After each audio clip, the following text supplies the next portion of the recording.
Baik,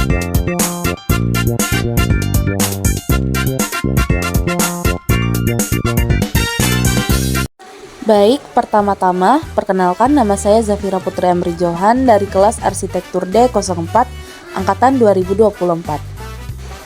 Pada video ini saya akan menjelaskan PowerPoint saya dengan pembahasan struktur dan konstruksi bangunan. Mari kita masuk dalam pembahasannya. Nah, apa sih struktur dan konstruksi bangunan itu? Struktur dan konstruksi bangunan merupakan elemen utama yang menentukan kekuatan, kestabilan, dan ketahanan suatu bangunan.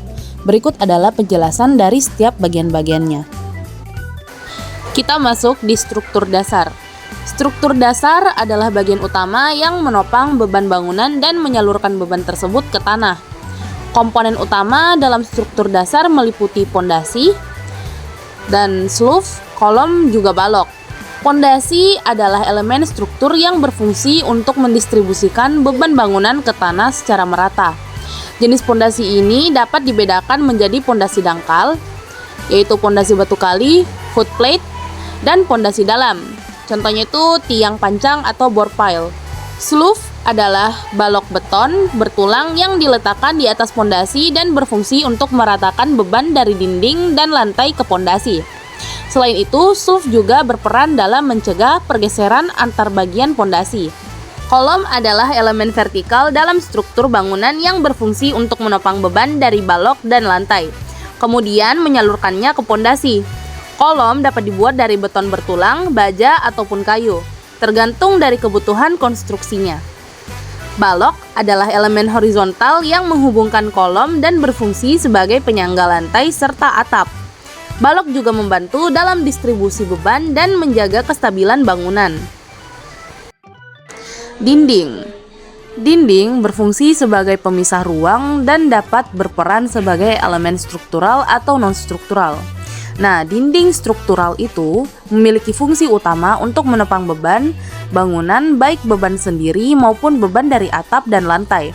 Contoh dinding struktural adalah dinding dari beton bertulang atau bata yang dipadukan dengan kolom dan balok. Dinding partisi adalah dinding yang hanya berfungsi sebagai pemisah ruang tanpa menanggung beban struktural bangunan. Dinding ini bisa dibuat dari gypsum, bata ringan, atau kayu, tergantung kebutuhan desain interior dan fleksibilitas ruangnya. Masuk ke penjelasan atap. Setiap bangunan pasti memiliki atap. Apa sih atap itu? Atap merupakan elemen penting dalam bangunan yang berfungsi sebagai pelindung dari cuaca, seperti hujan dan panasnya matahari. Komponen utama atap terdiri dari rangka atap dan penutup atap. Rangka atap berperan sebagai struktur menopang yang mendukung penutup atap. Material-material yang digunakan untuk rangka atap bisa berupa kayu, baja ringan, ataupun beton bertulang. Nah, pemilihannya itu dapat disesuaikan berdasarkan kebutuhan struktur serta biaya konstruksinya. Sementara itu, penutup atap adalah bagian luar dari atap yang berfungsi melindungi bangunan dari pengaruh cuaca. Beberapa jenis material penutup atap yang umum digunakan adalah genteng, tanah liat, genteng beton, atap metal, asbes, dan polikarbonat. Dalam memilih material atap, perlu mempertimbangkan faktor ketahanan, estetika, dan daya tahan terhadap berbagai kondisi cuaca agar atap dapat berfungsi secara optimal dan juga tahan lama. Tangga merupakan elemen bangunan yang berfungsi menghubungkan lantai dengan tingkat yang lebih tinggi ataupun lebih rendah. Jadi, tangga itu berfungsi sebagai penghubung antara satu lantai ke lantai lainnya, baik dalam tingkatan yang lebih tinggi maupun tingkatan yang lebih rendah. Tangga sendiri itu terdiri dari beberapa komponen utama yang mendukung fungsinya. Pertama itu ada anak tangga. Anak tangga sendiri adalah permukaan tempat berpijak saat naik atau turun. Sementara adapun ibu tangga yang berperan sebagai struktur utama yang menahan beban tangga. Selain itu terdapat bordes, yaitu area datar di antara anak tangga yang berfungsi sebagai tempat istirahat untuk keamanan pengguna.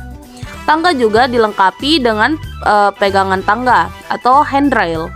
yang berfungsi sebagai elemen pelindung. Selain itu, pagar tangga merupakan struktur vertikal yang mendukung handrail serta berfungsi mencegah jatuhnya pengguna, sehingga meningkatkan aspek keselamatan dalam penggunaan tangga.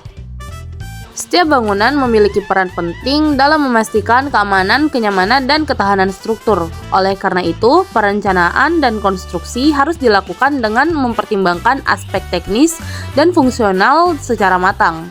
Mungkin sekian dari saya mengenai penjelasan struktur dan konstruksi bangunan, juga bagian-bagiannya. Jika masih kurang, mohon dimaafkan, dan jika memiliki lebih, mohon diterima kelebihannya.